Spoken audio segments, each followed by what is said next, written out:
I also want to be cognizant of the time and like make sure that we give Brother Rob, his due time.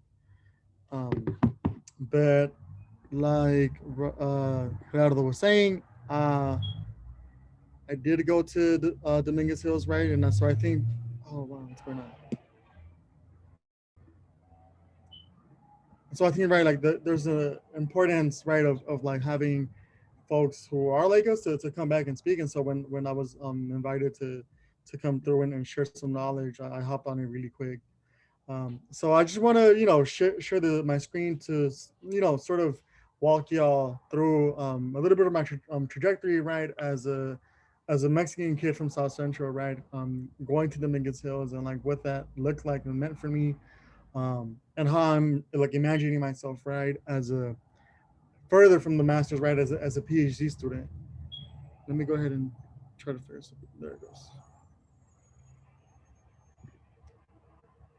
Can y'all see like the little bar? Yeah, let me try to move that.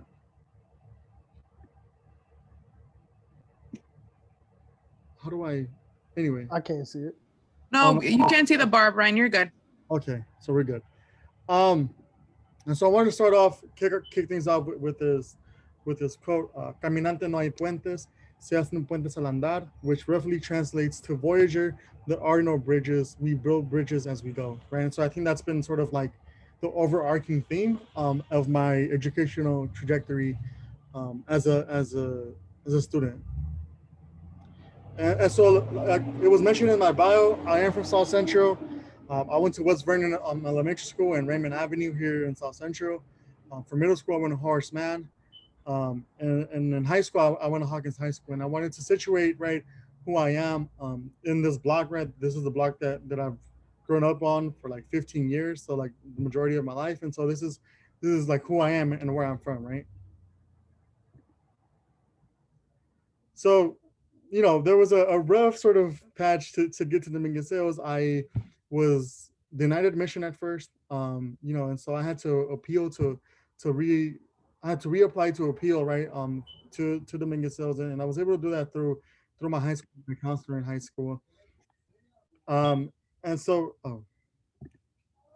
I heard of MSA, the Male Success Alliance, at orientation, right? I don't know if y'all remember, but like that summer before coming into undergrad, we have like this big orientation where like a lot of us are situated, right? And I changed my major 3 times, right? I think at first I might have been a business major, and then I changed it to journalism and communication, until finally I changed it to Chicana and Chicano studies, and I get a little bit into like why, right? Like why I changed my major so many times.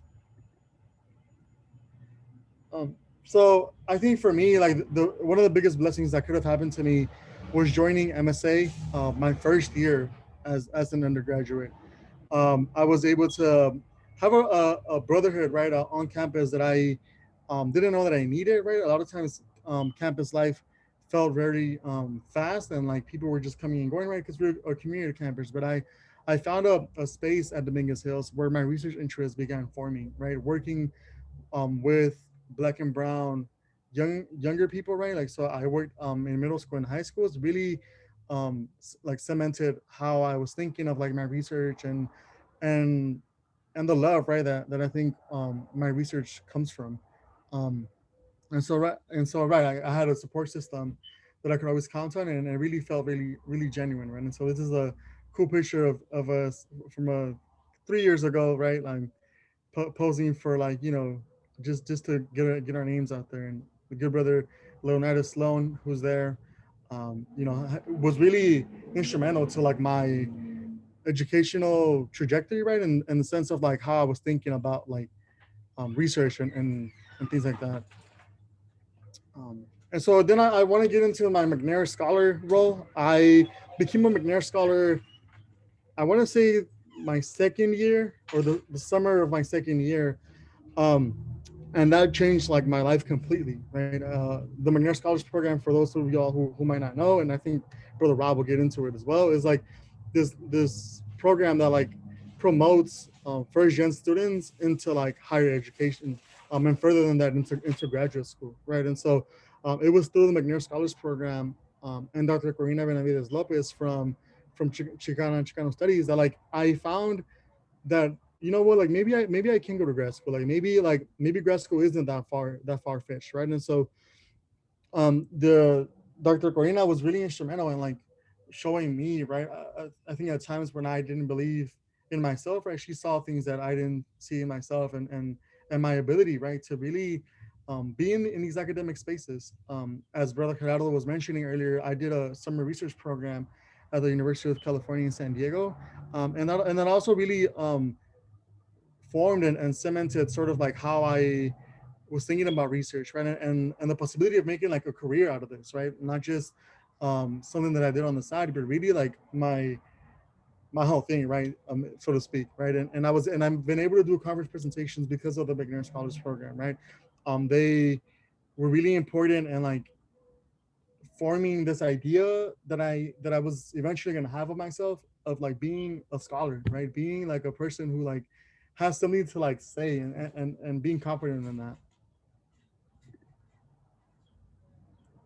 So just like, at Dominguez Hills, I again was fortunate enough to like join MSA my first year, um, and it was through joining MSA and like the conversations that we were having as groups of young men that like really cemented how I was thinking about like, my upbringing, and not just that, but also like how I was thinking of like our material conditions, right, as men of color in higher ed.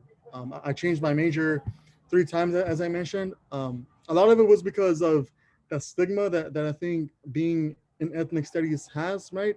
And I was really afraid of that. And I think out of the gate, I was really afraid of like, what are people going to think? What are people going to say? And it wasn't until I realized that like, it doesn't really matter, right? What people say and or think, um, as long as I know that what I'm doing gives me life, and it brings me joy. And I think that's where I learned how to like accept what it was. And this picture on the bottom left, my bottom left, is of the McNair Symposium that we had one summer. I think this is my first summer as a McNair scholar.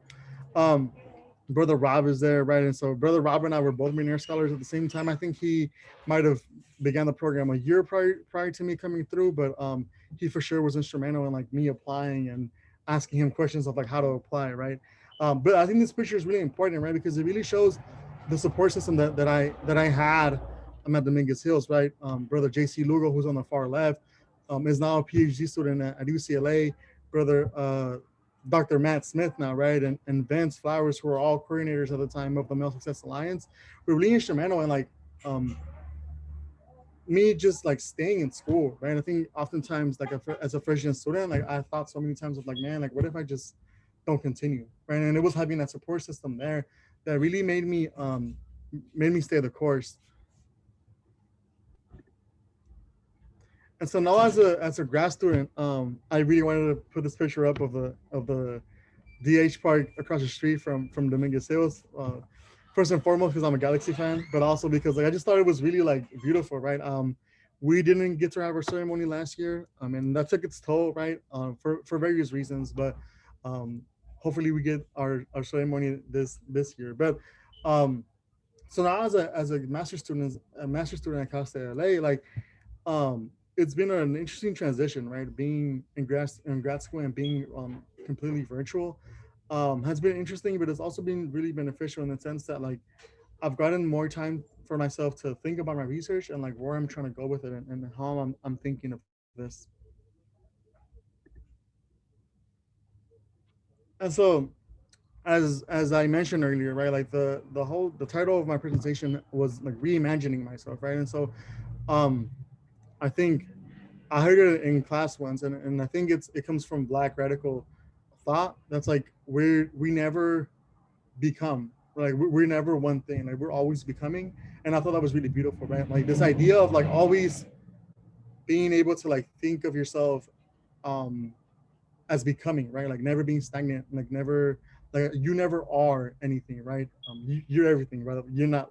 That's not what I'm trying to say. It's like you're always becoming this person and a different version of yourself, right? And so if I'm reimagining myself, right, I want to become Bryan Cantero, PhD ethnic studies, right? That's the ultimate goal. And also, nothing happens in the real world unless it first happens in images in your head.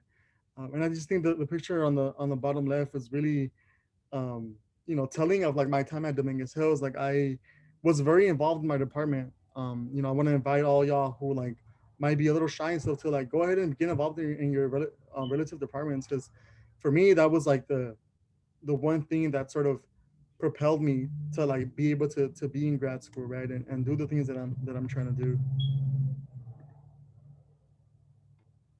And so I just wanted to, everything, every time I'm able to speak, or any space that I'm allowed for myself, I always, try to um, give some space, right, to Big Brother Nip, who for those of y'all who don't know, like passed away, or 2 years ago. And so I think since his passing, his music and his legacy has really been a form of spirituality for me, right? And so I just want to leave y'all with this. I just didn't quit. That's the only distinction quality from me and probably whoever else is going through this, or went through this, or is gonna go through this, is that I didn't quit. I went through every emotion when trying to pursue what I'm doing, right? And so I really, um, and this is all of us really. Like I don't think there's anything special about me that another student might not have, right? I know at Dominguez Hills, like we have like really special students, right? And I really genuinely believe that, and I think that, um, I want to encourage y'all to like apply to grad school, to make it happen, right? Because it's scary. It's a really scary process, but like, and it's not gonna happen overnight. You know what I'm saying? But it's important that we get into these spaces, and it's important that folks like us get into these areas and start like theorizing about our lived experiences, and try to bring somebody else with you. So I want to also congratulate y'all for coming through to this first, you know event of this whole week, and I'm really excited to see what else, the Career Center and MSA have planned for y'all.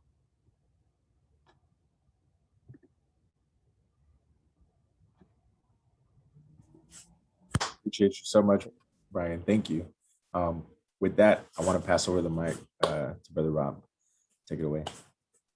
Thank you. Thank you. I want to give it up one more time for my brother. That was excellent. That was excellent. Thank you, man. Um, 1 second.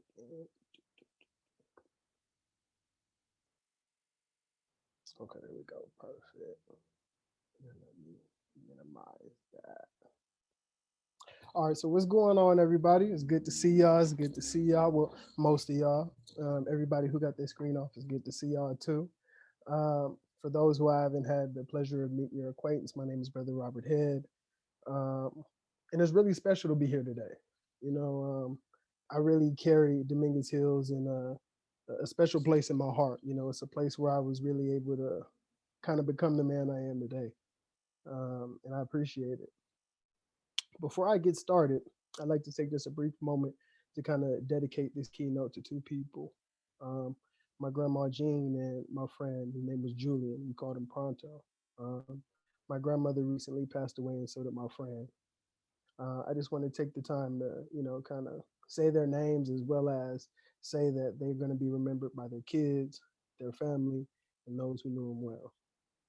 I appreciate it. Uh, but without further ado, as we get started, I'd like to kind of to say today I've been called to speak on my experience at DH, my journey to graduate school, you know, um, as well as on along the way, kind of give you some of the keys or the important things that I feel like made me successful and prepared me for graduate school.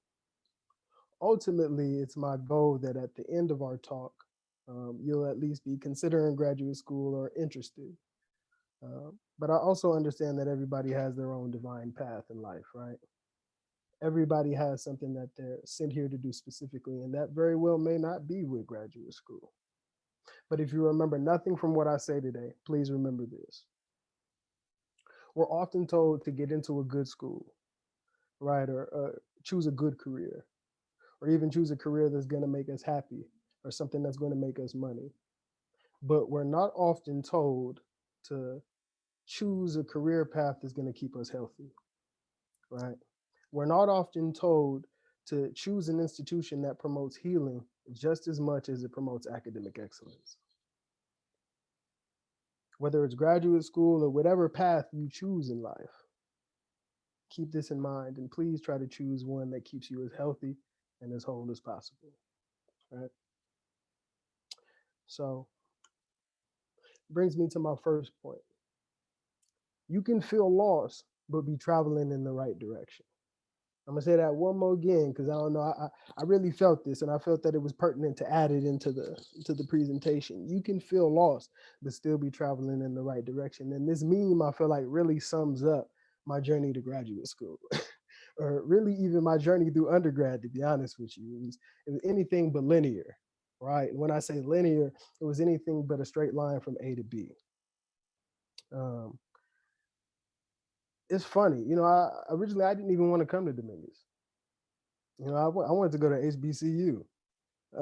I applied to a bunch of them, and my top two choices was Howard and Morehouse, right?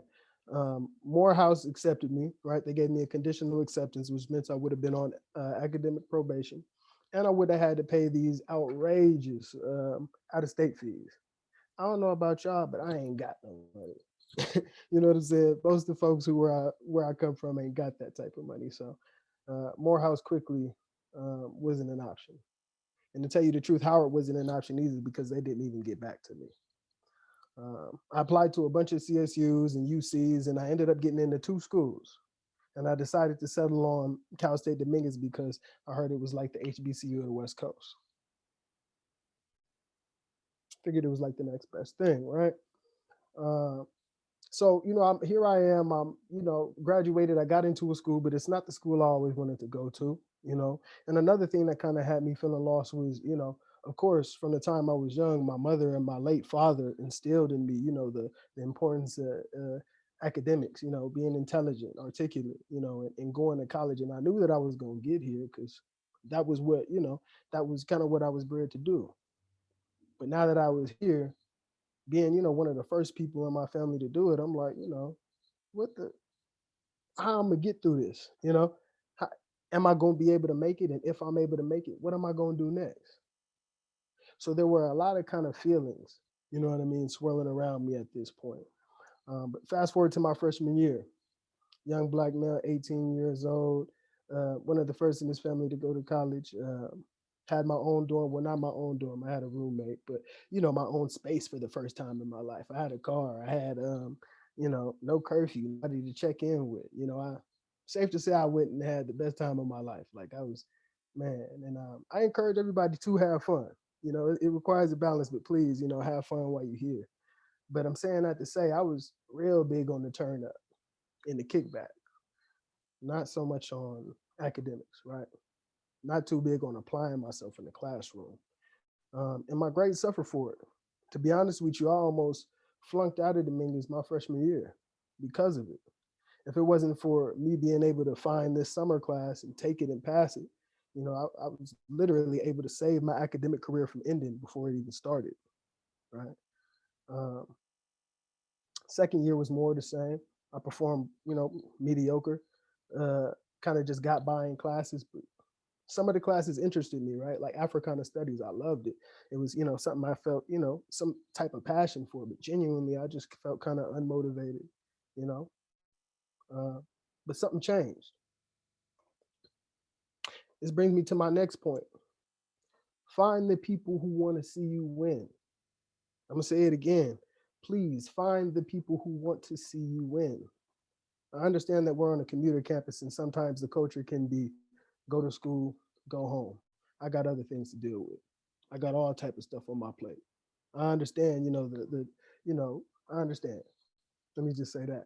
However, there's always somebody who wants to see you win. Case in point, I'll never forget. I was in Africana Studies class one day with Dr. Keith Claybrook. Now, if you don't know nothing about Dr. Claybrook, he's very in tune, right? He's very adept at understanding if his students genuinely don't understand something or if they're trying to BS. That day, I was on some BS in his class, right? We were supposed to be reading the text, right? And I hadn't read it. And he could tell. So he asked me basically, a question that was supposed to be pertaining to the text, but really was nonsensical. Anybody who would have read would have understood the question made no sense. But me not reading and just trying to save face, I went ahead and gave a nonsensical answer. Most of the class kind of laughed at me for a second, but Dr. Claybrick stopped. He stopped everybody and was like, hold on, hold on. He paused and he looked at me with kind of like a slight disappointment. And in the most respectful way that I've ever seen, he encouraged me to remove myself from class. But at the same time, he told me, when you are in class, Robert, you always have something that pushes the conversation forward. You're able to think critically. And you're not only doing your classmates a disservice, but you're doing yourself a disservice by coming and not being ready. So please go and read so that next time you're in class, you know what I'm saying, you can be here and you can be prepared, right? And it was just something about that. I wiped the egg off my face, got up, picked my books up, went to go study. And I think I even withdrew from that class because at that point I was just so far behind. But something about how Dr. Claybrook was able to see something in me, right? I felt like he was able to see the greatness in me that I, at that time, couldn't even see in myself. And not only did he see that, but he cared enough to challenge me on it and make sure that I understood and seen it, even if for a few seconds, even if it took me being a little bit uncomfortable. He cared that much. And from there, I decided that I was never going to be mediocre again in anything, let alone class, right? And from there, the rest is history. I changed my major to Africana studies, and, my academic career soared. A lot of opportunities open for me. And I believe not just because of that, but because I kind of changed my mindset. But please find the people who want to see you win. Brings me to my next point. Your network is your net worth. One more again, your network is your net worth. And I know we kind of hear this a lot, but really what I try to translate it into is the relationships that we have with people are valuable. The connections that we make are valuable. More importantly, people are valuable. Now, of course, we all know that intrinsically everybody has value. But when it comes to this graduate school journey, I mean, you have to understand, not only are there people out there who want to see you win, but there are people out there who have knowledge, skills, and resources that want to help you to be able to actualize your goals, right? These are just some of the networks that I had, right? The Black Student Union, shout out to Brother Struggle, T-Baby, James, Christian. From meeting them, I was able to connect with folks at Cal State LA, Cal State Long Beach, the African Black Coalition with the Male Success Alliance. I was able to meet Brother Bryan and a host of other great brothers. Was able to mentor folks all throughout LA, go to Tennessee and receive training and develop my mind, body, and spirit, you know what I mean, to really do the work that I'm starting to understand that I'm destined for. But one of the most important networks that I used through my graduate school journey has to be hands down the McNair Scholars Program. And I want to give a big shout out to Dr. Martinez, a big shout out to Gabby, a big shout out to all of my colleagues, all of the alumni, all of the current McNair scholars. McNair really gave me a foundational understanding of what graduate school is. Like, we all kind of hear about graduate school, right? We know it's there. We know it's an opportunity, but what really is graduate school? How does that pertain to me? How can I see myself as a first generation college student, as a person who has been taking care of, my family, a person who, from all of these walks of life that are not traditional, how can I see myself in graduate school? And they took me from A to Z, from how to look for a graduate school to how am I going to fund graduate school, which is really one of my most important questions, to all the way to specific things like how to reach out to a potential research advisor. They gave me so much game and wisdom that really put me light years ahead of other applicants. But more important than putting me ahead of other applicants, they taught me the importance of fit, right? The importance of going to a graduate school that fits you. Going back to what I said in the opening about choosing a path in life that promotes healing, I was able to understand that going to graduate school is tough. You know what I mean? Like, they gave me a good understanding of what it's really like. Not only that, I need to be able to understand, how does the ideology of an institution match with mine? How does the mission of an institution match with mine? How does the culture, how do the people there make me feel? All of these things are very important because graduate school is an important step. It's a big step. And I'm very grateful for the program and all that it's done for me and all that it's going to continue to do. So in kind of closing, why consider graduate school? Of course, I would say because you're going to gain, a knowledge base and a skill set that's going to allow you to prepare yourself professionally, academically. You're going to be able to make a few more dollars. That's always good. And if you're genuinely passionate about what you do, you'll be able to do it on, the highest level. But more important for me is that you're going to be able to gain knowledge and a skill set to be able to advocate with and for the community that you come from, right? And I feel like that's one of the most important things as a graduate student, or someone who has a graduate level degree. You gain an in-depth understanding of the systems that can create oppression, the systems that create barriers to optimal health, wellness, academic success, etc. And not only do you gain a more in-depth understanding of these things, but you gain access to being able to change them and a network of people who have resources to be able to help you actualize that goal. Personally, for me, I want to be able to use my degree, my expertise on eating, my expertise on racism and how it affects the body, right? To be able to go and fellowship with the community, work with the community and ask them, what is it that you feel you need? How can I be of service? If you feel I can be of service, because all too often folks who are in these high spaces, right, they try to dictate from an ivory tower what solutions a community needs, what solutions a people need.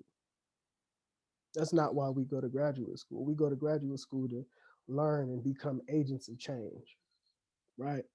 That's what we're here for. It starts and it ends with the people. More importantly, for me as a psychologist who, intends to be a therapist, I got into it because I want to look another, black or brown man in the eye and be able for them to be able to see somebody who looks like them, walks like them, talks like them, somebody who is them, who understands that they're not going to be judged or conceptualized in a way that looks as them or that looks at them as inherently wrong, right? Or as though there's something wrong with their existence, when in reality, they're just responding to all of the trauma and stressors that they have been, faced with. But I mean, more than talking, I feel like, they say that a picture, communicates 1,000 messages, right? So rather than saying why graduate school, I'd also like to show you. These are some of my students. These are some of my mentees, right? Some of the young brothers, and just some, because I'd be here all day if I tried to, throw them all in there. But these are some of the lights. This is some of the future. Their stories, their experiences, their energy lives with me as I do what I do. I'm gonna take it even a little bit more personal. These are my nieces and nephews.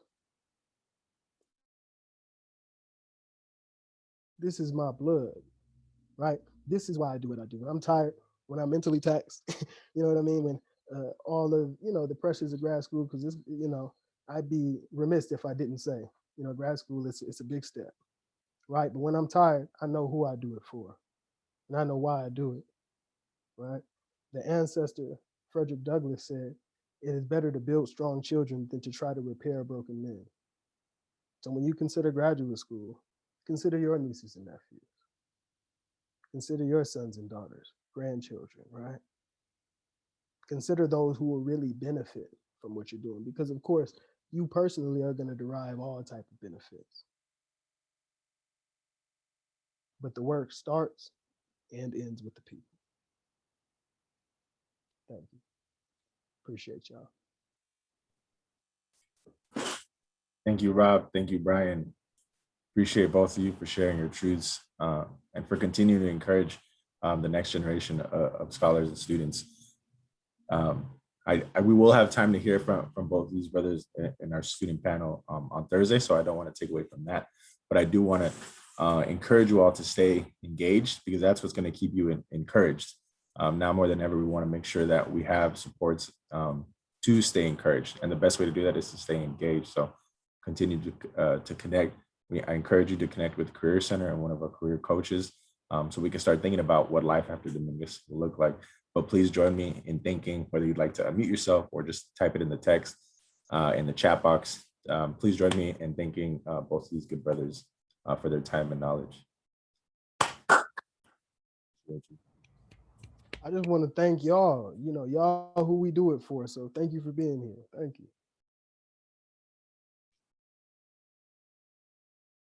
We have, if you didn't get a chance to place your information in the chat box, feel free to place that so we can give you more information. I know some of y'all will be transitioning to other programs and y'all have busy days ahead of yourselves. So we're gonna go ahead and let y'all go. But again, continue to stay tapped in. For everyone in this space, you are appreciated, and more importantly, you are needed. So Thank you. let's continue to build. Brenda? Yeah, and I was gonna say, if you check, I checked you in, make sure you put your email, because in that way I'll send you an email with the rest of the event for the rest of the week. This is just our keynote to kick us off. And I want to thank you all, Rob and Bryan, in your words of wisdom. Thank you so much for sharing your experience. I know our students found it very, very valuable.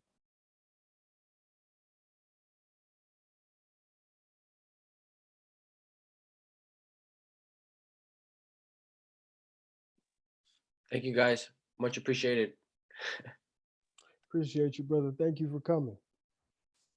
Likewise. I was gonna say, may I have your guys' emails again? Both of you guys? Absolutely. Absolutely. Let me type it in the Yeah. chat for you. Let's do that. Thank you guys. It was a pleasure. I really appreciate it. It gets me motivating, and I hope you guys pursue your dreams and like get to where you need to be, guys. This is all for you guys, and I hope you guys push it for whatever you need to do, you know, like for your families, for everybody that genuinely care about you, you know? You guys got this. Yes, sir. You do too, man. Reach out anytime you need us. Thank you, of course. Tap in.